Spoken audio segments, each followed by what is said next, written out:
ನಮಸ್ಕಾರಗಳು ಬಾಸ್, ಎಲ್ರಿಗೂ welcome back to my YouTube channel ಅಂತ ಹೇಳ್ತಾ ಫಸ್ಟ್ ಆಫ್ ಆಲ್ ಎಲ್ರಿಗೂ ಶುಭೋದಯಗಳು. ನಾಳೆಗೆ ನಮ್ಮ Royal Challengers Bengaluru and Chennai Super ಕಿಂಗ್ಸ್ನ ಮ್ಯಾಚ್ ಆಗ್ತಾ ಇರುವಂಥದ್ದು. ಅದು ಕೂಡ 5th ಏಪ್ರಿಲ್, ಅದು ಕೂಡ ಸಂಡೇ, ಸೂಪರ್ ಸಂಡೇ ಆಗಿರೋದ್ರಿಂದ ಸಿಕ್ಕಾಪಟ್ಟೆ ಫ್ಯಾನ್ಸ್ಗಳು ವೇಟಿಂಗ್ ಫಾರ್ ದಿಸ್ ಗೇಮ್ ಅಂತಲೇ ಹೇಳ್ಬೋದಾಗಿದೆ. ಇವಾಗ ಅಷ್ಟೊಂದು ಕಾಂಪಿಟೇಷನ್ ಇಲ್ಲ, ಯಾಕಪ್ಪ ಅಂತ ಹೇಳಿದ್ರೆ CSK ಟುಸ್ ಪಟಾಕಿ ಯಾವ ರೀತಿ ಪಂಜಾಬ್ ಕಿಂಗ್ಸ್ ಡಾಮಿನೇಟ್ ಮಾಡಾಕ್ತು. One of the extraordinary batting spell ನಮ್ಮ ಪಂಜಾಬ್ ಕಿಂಗ್ಸ್ ತೋರಿರುವಂಥದ್ದು. ಆ್ಯಂಡ್ CSKನೂ ಕೂಡ batting one of the best ಆಡಿದ್ರು, ಬೌಲಿಂಗ್ ಸಿಕ್ಕಾಪಟ್ಟೆ ಪೂರ್ ರನ್ಸ್ ಇರುವಂಥದ್ದು. ಯಾವ ರೀತಿ ನಮ್ಮ ಹಳೆ RCB ಯಾವ ರೀತಿ ಇತ್ತಲ್ಲ 2017ಇಂದ 2029 ತನಕ ಕೂಡ ಒನ್ ಆಫ್ ದ ವರ್ಸ್ಟೆಸ್ಟ್ ಟೀಮ್ ಆಗಿರುತ್ತೆ RCB. ಅದೇ ರೀತಿಯಾಗಿ ಇವಾಗ CSK ಕರ್ಮ ರಿಟರ್ನ್ಸ್, ಅವಾಗ ಯಾವ ರೀತಿ ನಮ್ಮ RCBನ ಟ್ರೋಲ್ ಮಾಡ್ತಿದ್ರು, ಇವಾಗ CSK ಕೂಡ ಅದೇ ರೀತಿ ಹಾಕ್ಕೊಂಡಿರೋದು ಅಂತಲೇ ಹೇಳ್ಬೋದು. 22ಇಂದ ಸಿಕ್ಕಾಪಟ್ಟೆ ವರ್ಸ್ಟೆಸ್ಟ್ ಪೇಸ್ನವರು ಫೇಸ್ ಮಾಡ್ತಾ ಇರೋದಂತಲೇ ಹೇಳ್ಬೋದು CSK ಟೀಮು. ಅದೇ ರೀತಿಯಾಗಿ ಅವರ ಪ್ಲೇಯಿಂಗ್ 11 ಆ್ಯಂಡ್ ನಮ್ಮ ರಾಯಲ್ ಚಾನ್ಸ್ ಬೆಂಗಳೂರಿನ ಪ್ಲೇಯಿಂಗ್ 11ನ ಕಂಪ್ಯಾರಿಸನ್ಗೆಲ್ರಿಗೂ ಸುಸ್ವಾಗತ ಅಂತ ಹೇಳ್ತಾ, ಅದಕ್ಕೂ ಮೊದಲಾಗಿ ಚಾನಲನ್ನು ವಿಸಿಟ್ ಮಾಡ್ತಾ ಹೊಸೊಬ್ಬರ ಆಯಿತು ಚಾನಲ್ನ ಬೇಗನೆ ಸಬ್ಸ್ಕ್ರೈಬ್ ಮಾಡ್ಕೊಂಡು ನೋಟಿಫಿಕೇಶನ್ ಆನ್ ಮಾಡ್ಕೊಂಡು ಬೆಲ್ ಐಕಾನ್ನ ಪ್ರೆಸ್ ಮಾಡ್ಕೊಳ್ಳಿ ಅಂತ ಹೇಳ್ತಾ ಮಾಡೋಂತ ಹೇಳಿ ನಿಮಗೆ ಮೊದಲಿಗೆ ನೋಟಿಫಿಕೇಶನ್ ಮೂಲಕ ಬರುತ್ತೆ. ಎಸ್ಟೇಟೇ ಹೋಗೋದಾದರೆ ಮೊದಲೇದಾಗಿ ನಮ್ಮ Royal Challengers Bengaluru and CSK playing 11 ಕಡೆ ಹೋಗೋದಾದರೆ, CSK ಪ್ಲೇಯಿಂಗ್ 11ನಲ್ಲಿ ಏನಪ್ಪ ಚೇಂಜಸ್ ಆಗ್ಬಹುದು ಅಂತ ಕೇಳೋದಾದರೆ, MSD ಆ್ಯಂಡ್ ಡೇವಿಡ್ ಬ್ರೆವಿಸ್ ಅವರು ಅನ್ಅವೈಲೇಬಲ್ ಹಾಕೊಂಡಿರ್ತಾರೆ ಅಂತ 100% ಗೊತ್ತಿರುವಂಥದ್ದು. ನನ್ನ ಪ್ರಕಾರ ಡೇವಿಡ್ ಬ್ರೆವಿಸ್ ಅವರು ಕಂಬ್ಯಾಕ್ ಮಾಡುವಂಥ ಸಾಧ್ಯತೆ ಇದೆ. ಅದೇ MSD ಅವರಂತೂ ಹಾಫ್ ಆಫ್ ದ ಸೀಸನ್ ಅಂತೂ ಅನ್ಅವೈಲೇಬಲ್ ಹಾಕೊಂಡಿರ್ತಾರೆ ಅಂತ 100% ಬಂದಿರುವಂಥ ನ್ಯೂಸ್ ಅಂತಲೇ ಹೇಳ್ಬೋದಾಗಿದೆ. ಆ್ಯಂಡ್ ಇಲ್ಲಿ ಓಪನಿಂಗ್ ಸ್ಲಾಟಲ್ಲಿ ಒನ್ ಆಫ್ ದ ಬೆಸ್ಟ್ ಇರುವಂಥದ್ದು. ಎರಡೂ ಟೀಮು ಕೂಡ one of the extraordinary batting with one of the best gun ಫೀಲ್ಡರ್ಸ್ಗಳನ್ನ ಇಟ್ಕೊಂಡಿರುವಂಥದ್ದು. ಮೊದಲಾಗಿ CSK ಕಡೆ ಹೋಗೋದಾದರೆ, ಓಪನಿಂಗಲ್ಲಿ ಬರ್ತಾರೆ ಸಂಜು ಸ್ಯಾಮ್ಸನ್ ಅವರು. ವಿಕೆಟ್ ಕೀಪಿಂಗ್ ಆಪ್ಷನ್ ಹಾಕೊಂಡು ಒನ್ ಆಫ್ ದ ಬೆಸ್ಟ್ ಪಿಕ್ನ CSK ಮಾಡಿದ್ರು ಕೂಡ ಸಂಜು ಸ್ಯಾಮ್ಸನ್ ಅವರಿಂದ ಅಷ್ಟೊಂದು ರನ್ಸ್ಗಳು ಬರ್ತಾ ಇಲ್ಲ. ಸ್ಕೋರಿಂಗ್ ಆಪರ್ಚುನಿಟೀಸ್ಗಳು ಇದ್ದರೂ ಕೂಡ ಕನ್ವರ್ಟ್ ಮಾಡ್ತಾ ಇಲ್ಲ, ಬ್ಯಾಟಿಂದ ರನ್ಸ್ ಬರ್ತಾ ಇಲ್ಲ. ನನ್ನ ಪ್ರಕಾರ RCB ಮ್ಯಾಚಲ್ಲಿ ಬರ್ಬೋದು, ಆದರೆ ಹೆಚ್ಚಿನದಾಗಿ ಅವ್ರ ಹತ್ರ ಮೂವ್ ಆನ್ ಮಾಡ್ಲಿಕ್ಕೆ ಆಗಲ್ಲ ಸಂಜು ಅವ್ರ ಹತ್ರ.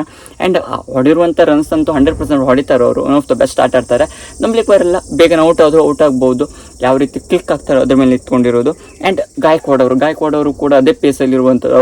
ಅವರ ಬ್ಯಾಟಿಂದನೂ ಕೂಡ ರನ್ಸ್ ಬರ್ತಾ ಇಲ್ಲ. Poor performance batting with captaincy ಕೂಡ ಅಷ್ಟೊಂದು ಕ್ಲೀನಿಕ್ ಹಾಕೊಂಡು ಇಲ್ಲ ಅಂತ ಅನ್ನಿಸ್ತಾ ಇರುವಂಥದ್ದು. ಸ್ಯಾಮ್ಸನ್ ಆ್ಯಂಡ್ ಗಾಯಕ್ವಾಡ್ ಅವರು CSK ಕಡೆ ಓಪನರ್ ಆದ. ನಮ್ಮ ಕಡೆ ಬರೋದು king Kohli and Phil Salt ಅವರು ಒಂದು ಮ್ಯಾಚಲ್ಲಿ ರನ್ಸ್ನ ಹೊಡೆಯಲಿಲ್ಲ, ಆದರೆ ಕ್ವಿಕ್ ಸ್ಟಾರ್ಟ್ನ ಕೊಡುವಂಥ ಹೆಚ್ಚಿನದಾಗಿ ಕೇಪಬಿಲಿಟಿ ಇರಬಹುದು. ನನ್ನ ಪ್ರಕಾರ ನಾಳೆ CSK ಮ್ಯಾಚ್ 100% ಕ್ವಿಕ್ ಸ್ಟಾರ್ಟ್ನ ಕೊಡ್ಬೋದು. 50 ಆಗದೇ ಇದ್ರೂ ಕೂಡ ಒಂದು 20 ಬಾಲ್ಸ್ಗೆ 40 ರನ್ಸ್ ಏನಾದರೂ ಹೊಡೆಯುವಂಥ ಸಾಧ್ಯತೆ ಇರುತ್ತೆ. ಆ್ಯಂಡ್ ಕಿಂಗ್ ಕೊಹ್ಲಿ ಅವರು ಒಂದು ಕಡೆ ನಿಂತ್ಕೊಂಡು ಆಟ ಆಡ್ತಾರೆ ಅಂತ ನನ್ನ ಪ್ರಕಾರ ಅನ್ನಿಸ್ತಾ ಇರೋದು. ಇವರ ಓಪನಿಂಗ್ ಜೋಡಿಯಲ್ಲಿ ನಮ್ಮ RCB 100% ಕೊಡೋದು ಅಂತ ಹೌದು. ಯಾಕಪ್ಪ ಅಂದರೆ ಅವರು ಪವರ್ ಪರ್ಫಾರ್ಮೆನ್ಸ್, ನಮ್ಮ ಕಡೆ ಕಿಂಗ್ ಕೊಹ್ಲಿ ಅವರು one of the best performance ಇರುವಂಥದ್ದು. ಆ ಕಡೆ ಮಾತ್ರ, ಈ ಕಡೆ ಪಟ್ಟಿದಾರ ಅವರು ಆರ್ ನಮ್ಮ DDP ಅವರು ಬರ್ತಾರೆ. ಮಾತ್ರಕ್ಕಿಂತ ಹೆಚ್ಚಿನದಾಗಿ ಮಾತ್ರ ಅವರು one of the best performance ಕೊಟ್ಟಿರುವಂಥದ್ದು. DDP ಅವರು ಕೂಡ ಎರಡೂ ಕೂಡ one of the best capability ಇರುವಂಥದ್ದು. ನಂಬರ್ 4 ದುಬೆ ಆ್ಯಂಡ್ ನಮ್ಮ ಕ್ಯಾಪ್ಟನ್ ರಜತ್ ಪಟ್ಟಿದಾರ್ ಅವರು ಬರ್ತಾರೆ. ದುಬೆ ಆಲ್ರೌಂಡಿಂಗ್ ಡಿಪಾರ್ಟ್ಮೆಂಟ್ ಆಗಿರೋದ್ರಿಂದ ಹೆಚ್ಚಿನದಾಗಿ ನಮ್ಮ ರಜತ್ ಅವರು captaincy and one of the best batting ಆಟ ಆಡ್ತಿರೋದ್ರಿಂದ ರಜತ್ ಅವ್ರಿಗೆ ಕೊಡ್ತೇನೆ. ನೆಕ್ಸ್ಟ್ ಇಲ್ಲಿ ಕಾರ್ತಿಕ್ ಅವರು ಬರ್ತಾರೆ. ನಮ್ಮ ಕಡೆ ಜಿತೇಶ್ ಶರ್ಮಾ, ಇಬ್ಬರು ಕೂಡ ಒನ್ ಆಫ್ ದ ಒಂದೇ ಸ್ಪೆಲ್ಲಲ್ಲಿ ಇರುವಂಥ ಜಿತೇಶ್ ಶರ್ಮಾ ಅವರು ಹೋದ ಮ್ಯಾಚಲ್ಲಿ ಡಕ್ಔಟ್ ಆಗಿರುವಂಥದ್ದು. ಆ್ಯಂಡ್ ಈ ಕಡೆ ಬರೋದಾದರೆ ಪ್ರಶಾಂತ್ ಅವರು ಬರ್ತಾರೆ ಅಂತಲೇ ಹೇಳ್ಬೋದಾಗಿದೆ CSK ಕಡೆಗೆ. ನಮ್ಮ ಕಡೆ ಬರ್ತಾರೆ ಟೀಮ್ ಡೇವಿಡ್ ಅವರು ಅಂತಲೇ ಹೇಳ್ಬೋದಾಗಿದೆ. Tim David one of the extraordinary, ಇವ್ರ ಬಗ್ಗೆ ಮತ್ತೆ ಹೇಳುವಾಗಿಲ್ಲ. ಟೀಮ್ ಡೇವಿಡ್ ಅವರಿಗೆ ನಮ್ಮ ರಾಯಲ್ ಚಾನ್ಸ್ ಬೆಂಗಳೂರಿನಲ್ಲೇ ಕೊಡ್ತೇನೆ. ನೆಕ್ಸ್ಟಲ್ಲಿ ಹೋಗೋದಾದರೆ ಇಲ್ಲಿ ನೂರ್ ಅಹಮದ್ ಅವ್ರು ಬರ್ತಾರೆ ಸ್ಪಿನ್ನಿಂಗ್ ಡಿಪಾರ್ಟ್ಮೆಂಟ್. ನಮ್ಮ ಕಡೆ ರೊಮ್ಯಾರಿಯೋ ಶೆಫರ್ಡ್ ಅವ್ರು ಬರ್ತಾರೆ ಅಂತಲೇ ಹೇಳ್ಬೋದಾಗಿದೆ.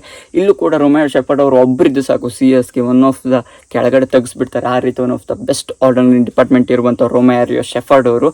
ನೆಕ್ಸ್ಟಲ್ಲಿ ಹೋಗೋದಾದರೆ ಕಂಬೋಜ್ ಅವರು ಬರ್ತಾರೆ ಅಂತಲೇ ಹೇಳ್ಬೋದಾಗಿದೆ. ಕಂಬೋಜ್ ಅವರು ಕೂಡ ಒನ್ ಆಫ್ ದ ಬೆಸ್ಟ್ ಇರುವಂಥದ್ದು. ಅದೇ ರೀತಿಯಾಗಿ ನೆಕ್ಸ್ಟಲ್ಲಿ ಹೋಗೋದಾದರೆ ಇಲ್ಲಿ one of the best Sarfaraz Khan ಅವರು ಬರ್ತಾರೆ.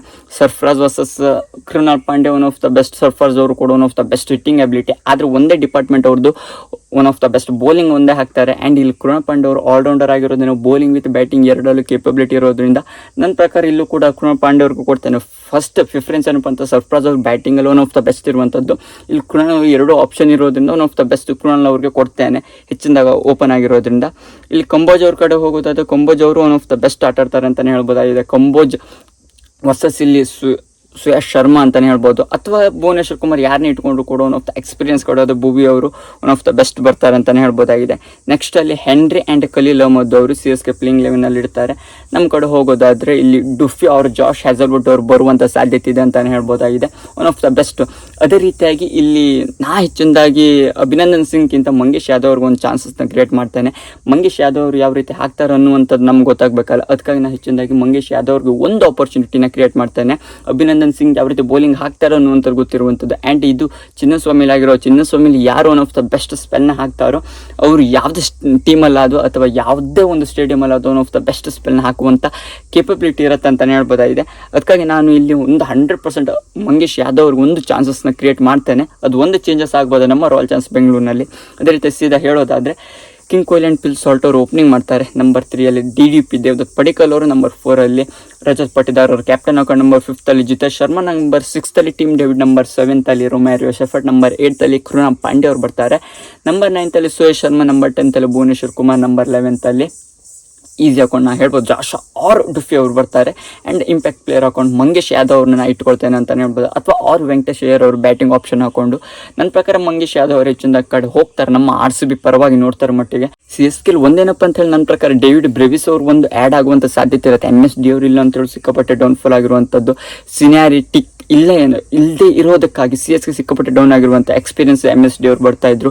ಒನ್ ಆಫ್ ದ ಬೆಸ್ಟ್ ಎಕ್ಸ್ಪೀರಿಯನ್ಸ್ನ ತರ್ತಾರೆ ಮಿಡ್ಲ್ ಆರ್ಡರ್ಸಲ್ಲಿ ಯಾವ ಟೈಮಲ್ಲಿ ಏನೇನು ಬೇಕಂತ.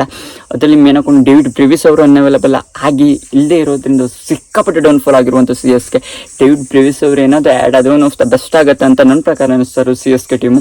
ಅಥವಾ ಮ್ಯಾಥ್ಯೂ ಶಾರ್ಟ್ ಅವ್ರು ಯಾರಾದರೂ ಒಬ್ಬರಂತೂ ಆ್ಯಡ್ ಆಗಲೇಬೇಕು, ಇಲ್ಲಾಂದರೆ ಬ್ಯಾಟಿಂಗ್ ಸಿಕ್ಕಾಪಟ್ಟೆ ವೀಕ್ ಆಗುತ್ತೆ. ಆ್ಯಂಡ್ ಬೌಲಿಂಗಲ್ಲಿ one of the inexperience bowling attack and one of the worstest bowling ಅಟ್ಯಾಕ್ನ ಹಾಕ್ತಾ ಇರುವಂಥ CSK ಅಂತಲೇ ಹೇಳ್ಬೋದಾಗಿದೆ. ಆ್ಯಂಡ್ CSK ಪ್ಲೇಯಿಂಗ್ 11 ಒಂದು ಹೇಳೋದಾದರೆ ಯಾವ ರೀತಿ ಬರ್ಬೋದು ಅಂತ ನೋಡೋದಾದರೆ Samson, Ruturaj Gaikwad, Mhatre, Sarfaraz Khan, Shivam Dube, Kartik and Prashant, Noor Ahmad, Kamboj, Henry and Khaleel Ahmed ಅವರು.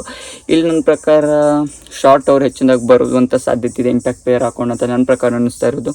ನೋಡು ಯಾವ ರೀತಿ ಆಗುತ್ತೆ ಅಂತ. ಇದಿಷ್ಟು CSK and royal Challengers Bengaluru ನಡುವಿನ ಪ್ಲೇಯಿಂಗ್ 11 ಕಂಪ್ಯಾರಿಸನ್ ಆಗಿತ್ತು ನಾಳೆ ನಡೆಯುವಂಥದ್ದು. ನಿಮಗೆ ವಿಡಿಯೋ ಲಕ್ಷ ಕಮೆಂಟ್ ಮಾಡಿ. ನೆಚ್ಚಿನ ಕ್ರಿಕೆಟ್ ಆ್ಯಂಡ್ IPL ಇನ್ಫಾರ್ಮೇಷನ್ಗೋಸ್ಕರ ಚಾನಲ್ ಒಂದು ಬೇಗನೆ ಸಬ್ಸ್ಕ್ರೈಬ್ ಮಾಡ್ಕೊಂಡು ಅಂತ ಸಿಗುವ ಮತ್ತೊಂದು ವಿಡಿಯೋದಲ್ಲಿ.